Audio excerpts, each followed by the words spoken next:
We are so excited. We have actor, Wow. actor, podcaster, performer. Writer? Sorry? Occasionally. Writer. I'll take Yeah. it. I'll take it. I have a WGA card. All right. Ooh. Get those screeners. I get the screeners. I just recently had to do the thing where it was like, WGA was like, you haven't done anything in like 10 years. Uh-huh. But like you can pay like $100 for the screeners. And the screeners are barely worth it now. No, it's just like... And how exhilarating to get a copy of the script for, I don't know, Tom, help me out. Oh, it's fun when you get the script for Smilla's Sense of Snow. And you're like... It's like, it's in book form. I'm going to sit and read. Yeah, I'm going to read the script for Rocket Man. Take this into bed with me and just get cozy. Put on my footy pajamas and go, page 1, act 1. Those interior, moments. Yeah. Ooh, interior. Smilla's bedroom night. Yeah. I go, I'm in my bedroom too. Me and Smilla. Yeah. But you know what? Back at one point in time, I'd come back to my hometown in Quincy, Massachusetts. Sure. And I'd be like, I got Smilla. And then people would be like, people would go nuts. Yeah. I'd be the toast of my it was mom's like friends. It was like the Wells Fargo wagon or something. You go back and your family would be like, it's Christmas. And you just saved it by bringing us this screener of some like Western that nobody wants to watch. Because then they would also put out and what we're talking about is when you're a member of the guilds, the Writers Guild, the Directors Guild, the Actors, the SAG-AFTRA, when it's award season, they send DVDs to the members of the guild so that they can vote for the respective awards, the DGA awards, the SAG awards. So you get DVDs, and yes, not Blu-rays, DVDs of the movies that are all coming out. So this year I would get an envelope, I'd open it up, and it would be a copy of Tar would be in it. You get Tar, A Fableman's. Because the last couple of years have been, most movies have come out on streaming anyway. If you already subscribe to the streaming services, to get a DVD is a little like, you're like, oh, great, what am I going to do with this physical copy of something? If I wanted to see it, I'd watch it on Netflix already. Yeah. It's lost it. It doesn't do anything. It doesn't do anything for my mom, and like I bring it home. They've seen the movies. They don't care anymore. They're like, we saw that one. But it used to be, everybody, I got the Hobbit. I got the hookup. I got the Hobbit Part 2. You're bringing up like a truly one that was like a big... Oh, I did it to my family also. It's like, that's on theaters for 2 more weeks. Yeah. Well, I got a DVD of it right here. What? My mom went from being so excited to, they say property of Columbia Pictures a lot. Yeah. Because every 5 minutes they stab that on the screen. And she's not wrong, but it was just funny to see how quickly that kind of happened. People go from, because they do have like this watermark on the screen so that you don't just straight up bootleg it. It is funny that people immediately they go from, this is so exciting, this is not in theaters yet, and they're just kind of like, does it have to say that on the thing every 10 minutes? They're really hitting it home. People are really mad at it and immediately turn like completely no gratitude all of a sudden. I lie to my mom and I tell her that that's in the movie. The movie? The theater. Yes, that's the best part of the movie, Mom. Yeah. Jeez. Commentary in some ways. She believes it. She buys it. No, Tom, did we introduce our guest, or we Mike Mitchell is here? Mike Mitchell is here. Mike Mitchell, welcome. Podcast Thank you for having me. The Doughboys is one of the most financially lucrative of all the podcasts. Everybody knows that. Let's try to be classy, though. Let's try to be a little classy and not be like, how much money do you have? I'm not going to ask how much. We just know, Julie, it's a lot. He's loaded. They make a lot. Okie dokie.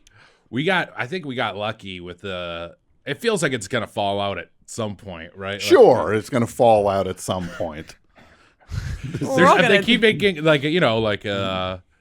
whatever, like the Taylor Lautner pod or whatever. Like it's just there's too many. Sure, there's so many companies. Team Jacob. There's too many companies just making podcasts with famous people. No, now it really is the thing where it's like, hey, there's a Malcolm in the Middle recap podcast Yes. with Frankie Muniz and a serial killer, a new serial killer every week joins Frankie Muniz to rewatch. This is actually an amazing idea. As I'm saying this out loud, it's Frankie Muniz and the Night Stalker Richard Ramirez go through each episode of Malcolm. Brett, are you listening to this? This is slashing in the middle, right? Slashing. Well, we'll workshop the name. We'll finesse That's a first draft. Oh, was it? What if it's Malcolm in the wasn't Murder? A finished thought. Murder in the Malcolm Middle. Murder in the Middle. Murder in the Middle, too. something like that. But if we can get that's everything podcasts want is like serial killers, recaps, and celebrities. Mm-hmm. But no, you, Mike, you host or one of the hosts of Doughboys, and this is about something everybody loves or should, because I hate those people that are like, I eat to live. I don't live to eat. It's like, what are you living for, you piece of shit? That's thank you. That I 100%. Yeah. I can't tell you how much I agree with that because I'm currently on it. I'm dieting right now. I'm sorry, and that's He's why holding a lowly cutie here. This is actually it's a tangelo. The fruit, the tangelo, which I didn't know was a fruit until this last week. It sounds like a Brooklyn guy. Hey, Tangelo. Tangelo, how's your mother? Yeah. I have to say, yes, you picked. That seems like in a movie, the kind of fruit that someone on a diet would have as the option for like a movie like in Easy Money. Rodney Dangerfield, Easy Money would be just like you're on the diet, here's what you can have for dinner, and it's like a tiny thing. It's a Tangelo, and he's like, hey, I gotta eat a Tangelo for dinner, that's all I get. Like that is so small and lonely. It sucks. It's really I ate some almonds sad. in the car on the way Oh, up. not Sure, almonds. that's the other. That's the saddest thing I've ever heard. I know. It So- sucks. The world's worst episode of Doughboys. Today we're going to talk almonds about and a Tangelo. almonds Jeez Louise, and what's going on with Tangelos. those guys? We're concerned about them. This is the unleavened Doughboys. Yes. I didn't know it existed, but I do like I like Tangelos. Sure. I know they're good. I don't know if you've had them before. I like any citrus. There's no citrus I don't enjoy. But speaking of food, you do love food, and your podcast is about food. Of the fast variety. Yes. Fast Or women, fast sit down, cars, fast food. They usually they all go hand in hand. Yeah. A guy who likes fast cars and fast women also loves fast food. Fast songs on an album. You fast forward over there's another songs. fast forward over a slow song. You get to the fast ones. Sure. what this I like. is how I like to do it. You play Fast Car by Tracy Chapman. Which is You oddly go a to very fast slow food. song. You go to it actually is the slowest Like song. probably the slowest song ever recorded. As fast as that car must be that she's singing about, the song when is you as think about it, really, slow. you'd be like, I got a fast car. He got a da da da da da da da. That's what it should be. da da. And she's just like, I got a fast No, car. pick it up, pick it up, pick it up, pick it up. That's actually I haven't looked at it in forever, but I'm on a dating app, and that was like my song of choice was Fast Car, which I don't know if that wins. I don't know if that's people over. I don't know. People are just going to be like, if I were a "This lady, guy's I'd be depressed." impressed. If I were a lady. I'm a fast broad. I'm not a lady. If I was a lady, I'd be impressed. I thought it was a good song choice. No, I get it. I agree. I think it is too. I would maybe change it. Maybe try Yakety Sax. Yeah, or Big Bottom by Big Bottom Spinal by Tap. Spinal Tap, or 1 Week by Bare Naked Ladies. That's good. And then just see. Then you're just going to be like, take a number, everybody. Yeah. Ladies, take a number. Or Stop fighting. going back to Malcolm, I could maybe just use the theme song from Malcolm as They might be That would be giants. Yeah, amazing. absolutely. Just Get some list nerdy that you're the girls. Unless you're the co-host of the show. Why not? Of Murder in the Middle or whatever. Murder in the Middle. You know what's funny about that show? I like Richard Ramirez more than Frankie. Oh, sure. You'd be the guy who's like, got a couple notes. A little too much like that Frankie one Muniz guy. on the show. Frankie Muniz thinks he's so funny. Yeah. Richard Ramirez, though, he's a natural with it. He's good. He's good. He can really hold the The mic. way with like podcast hosts when you have these the what are they? They're called parasocial relationships, where you're like, you think they're your friends, and you're just like, oh God, like I hate Frankie's laugh. Yeah. Oh my God. I think he's a race car driver, right? He is a race car. Speaking of fast car, interesting. Frankie Muniz got a fast car, fast enough that they can win the race. He keeps in touch with James Kaczmarek. Yeah, but Bryan Cranston won't call him back.